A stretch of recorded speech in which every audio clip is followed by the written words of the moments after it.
ताकत है और जिस एकजुटता के साथ पार्टी ने ये चुनाव लड़ा उसके परिणाम भी आए, तो कहीं ना कहीं राहुल गांधी जी का भारत जोड़ो यात्रा जो लोगों को के बीच एक अच्छा संदेश दिया और आने वाले नवंबर महीने में आप देखिएगा कि किस तरह से कांग्रेस पार्टी छत्तीसगढ़, राजस्थान और मध्य प्रदेश के चुनाव में सफलता हासिल करेगी।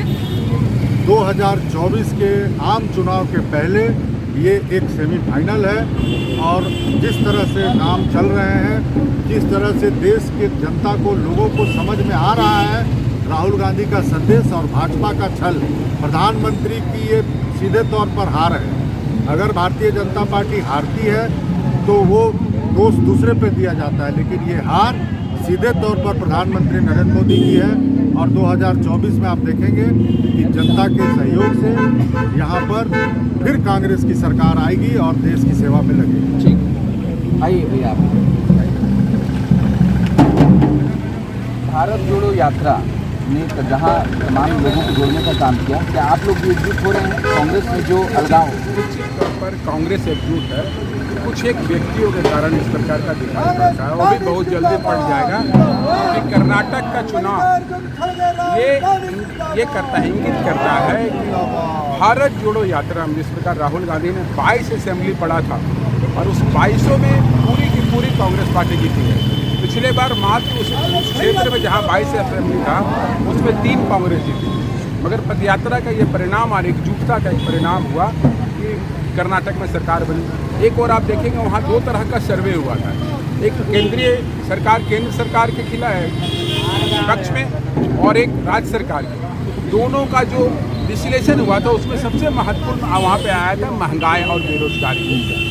ये दोनों आंकड़ा वहाँ के चुनाव में बहुत अधिक इफेक्टेड था और ये आने वाला समय में जो राज्य के चुनाव होंगे, जैसे मध्य प्रदेश की होगी, राजस्थान की होगी या छत्तीसगढ़ की होगी, उसी प्रकार केंद्र की चुनाव होगी, तो हमें लगता है कि ये महंगाई या बेरोजगारी, महिला सुरक्षा, शिक्षा, स्वास्थ्य पे देश की जनता चूँकि समझ चुकी है कि आने वाला समय उनका भविष्य क्या होगा, भाजपा के हाथों में एकदम असुरक्षित, ये देश की जनता महसूस करने लगी। तो हमें लगता है कि राहुल जी हमारे नेता, खड़गे साहब जो हमारे राष्ट्रीय अध्यक्ष हैं, इनके नेतृत्व में आने वाला समय में सुखद परिणाम इस देश की जनता को भी मिलेगा और देश को भी मिलेगा। धन्यवाद।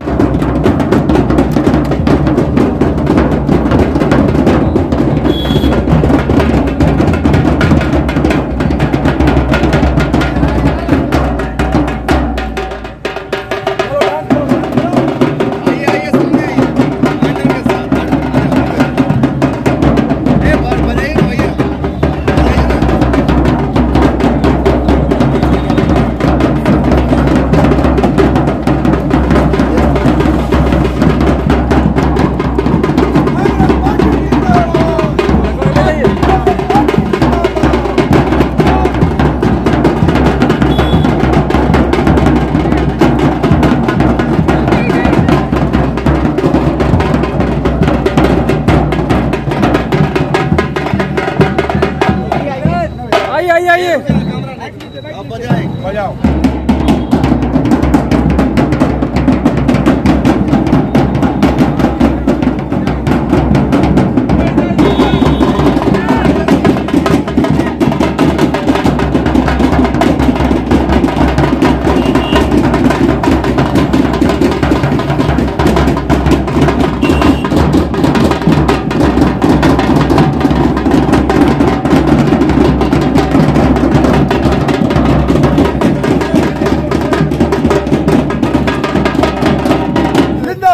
जिंदाबाद, कांग्रेस पार्टी जिंदाबाद।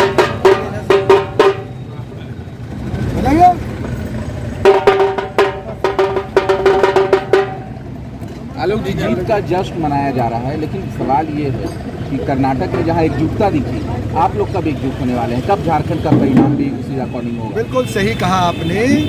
राहुल गांधी जी के भारत जोड़ो यात्रा ने देश में एक नई क्रांति पैदा कर दी। देश भी जुड़ा और कांग्रेस के नेता और कार्यकर्ता भी जुड़े और कर्नाटक की जीत जो है वो सामूहिक नेतृत्व की जीत है।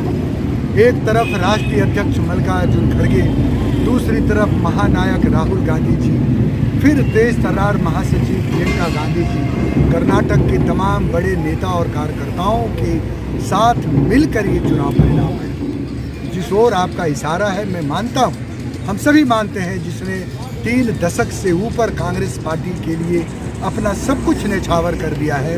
हम हमेशा ये कोशिश करते हैं कि पार्टी एकजुट रहे और झारखंड इसका उदाहरण रहा। हम अगर एक साथ मिल के चुनाव लड़े, एक साथ अगर हमने उदारता पूर्वक एक दूसरे का हाथ पकड़ के चले, तभी हमें यहाँ पास सफलता मिलेगी। हमारी कोशिश होगी। आज हम कर्नाटक की जनता को आभार प्रकट कर रहे हैं। आज हम खुशी मना रहे हैं, जश्न मना रहे हैं कि देश को कर्नाटक की जनता ने एक संदेश दिया।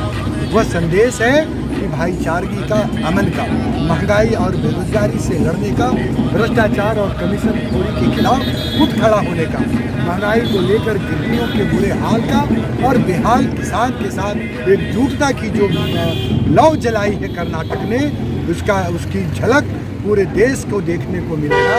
और एक संदेश 2023 के कुछ राज्यों के चुनाव और लोकसभा के चुनाव में पूरे विपक्षी दलों को एकजुटता पर बल देना होगा। जो झारखंड के नेतृत्व कर रहे हैं लोग, उनको ये समझना चाहिए।